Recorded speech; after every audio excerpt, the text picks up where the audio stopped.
Assalamualaikum warahmatullahi wabarakatuh. Sahabat PC yang dirahmati Allah, Alhamdulillah kita berjumpa kembali dalam Bedah Buletin Dakwah Kafah edisi 186 yang diterbitkan pada tanggal 12 Sya'ban tahun 1442 Hijriah, ya, yang bertepatan dengan 26 Maret tahun 2021 Masehi, yang dengan tema keadilan hanya ada dalam Islam. Hari ini kepada kita dipertontonkan drama ketidakadilan yang makin memuakkan. Di dalam sistem demokrasi sekuler yang menerapkan hukum-hukum buatan manusia, keadilan menjadi semacam barang mewah, sulit dinikmati oleh rakyat kecil dan lemah. Keadilan seolah hanya menjadi milik para pejabat dan mereka yang hidup mewah. Di negeri ini rakyat kecil yang terpaksa mencuri barang yang tak seberapa karena lapar mungkin bisa dijerat hukum beberapa bulan. Sebaliknya, para pejabat yang punya kuasa atau mereka yang punya banyak harta bisa bebas melenggang dari jeratan hukuman. Padahal mereka telah menilep miliaran bahkan triliunan uang negara. Hari ini mereka yang pro-rezim tetap aman, tak tersentuh hukum. Padahal mereka berkali-kali melakukan tindakan kriminal, menghina Islam, menista ulama dan santri, dan sebagainya. Sebaliknya, hanya karena kesalahan kecil, asal dari pihak yang sering kritis terhadap rezim, mereka dijerat dengan hukuman yang berat. Contohnya, apa yang hari ini kita lihat, ya, apa yang hari ini dialami oleh Habib Rizik Syihab, Gus Nur, Ali Bahasyah, dan lain sebagainya. Itulah pengadilan di dunia. Sebuah pengadilan semu bahkan palsu. Pengadilan dunia sering menjadi alat untuk sekedar menghukum rakyat. Adapun penguasa, adapun pejabat seolah mendapatkan hak imun sehingga sering tak tersentuh oleh hukum. Padahal banyak dari mereka telah melakukan kejahatan luar biasa. Ya, seperti yang telah kami sebutkan, seperti korupsi, miliaran hingga triliunan uang negara. Di sisi lain, para penegak hukum bahkan banyak bermental bobrok, tidak memiliki rasa takut kepada Allah Subhanahu wa Ta'ala, mudah dibeli, gampang tergoda oleh rayuan uang, harta, wanita, dan kenikmatan dunia lainnya. Mereka seolah lupa bahwa meski mereka lihai mempermainkan hukum dunia, juga meski mereka sering lepas dari pengadilan manusia di dunia, mereka tak akan pernah bisa melepaskan diri dari hukum Allah Subhanahu wa Ta'ala di pengadilan akhirat. Salah satu puncak peradaban khilafah adalah penerapan syariah Islam di bidang hukum dan peradilan. Keberhasilan yang gemilang di bidang ini membentang sejak sampai Rasulullah SAW di Madinah pada tahun 622 Masehi hingga tahun 1918 Masehi, ketika Khilafah Utsmaniyah jatuh ke tangan kafir penjajah Inggris. Kunci utama keberhasilan tersebut karena hukum yang diterapkan adalah hukum terbaik di segala zaman dan masa.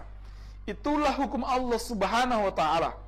Allah Subhanahu wa Ta'ala berfirman, "Afa hukmal jahiliyati yabghun wa man ahsanu minallahi hukman liqaumi yuqinun." Apakah hukum jahiliyah yang mereka kehendaki?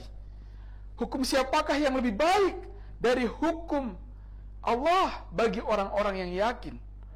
Syekh Wahbah Zuhaili menerangkan, ayat ini bermakna bahwa tak ada seorang pun yang lebih adil dari Allah Subhanahu wa Ta'ala. Juga tak ada satu hukum pun yang lebih baik dari hukumnya, hukum Allah Subhanahu wa Ta'ala. Dengan demikian, keadilan merupakan sifat yang melekat pada Islam itu sendiri. Allah Subhanahu wa Ta'ala berfirman, "Wa tamat kalimatu rabbika sidqan wa adlan." Telah sempurnalah kalimat Tuhanmu sebagai kalimat yang benar dan adil. Sebaliknya, saat Islam dijauhkan dan Al-Quran tidak lagi dijadikan rujukan dalam hukum, maka yang bakal terjadi adalah kezaliman. Allah Subhanahu wa Ta'ala berfirman, "Wa man lam yahkum bima anzalallah fa ulaika humuz zalimun." Siapa saja yang tidak berhukum dengan apa yang telah Allah Subhanahu wa Ta'ala turunkan, maka merekalah pelaku kezaliman. Dengan demikian, keadilan dan Islam adalah satu kesatuan.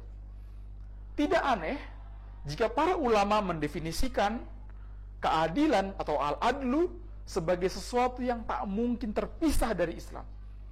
Menurut Imam Ibnu Taimiyah, keadilan adalah apa saja yang ditunjukkan oleh Alkitab, yakni Al-Quran, dan As-Sunnah Nabi Shallallahu Alaihi Wasallam, baik dalam hukum hudud maupun dalam hukum-hukum yang lainnya.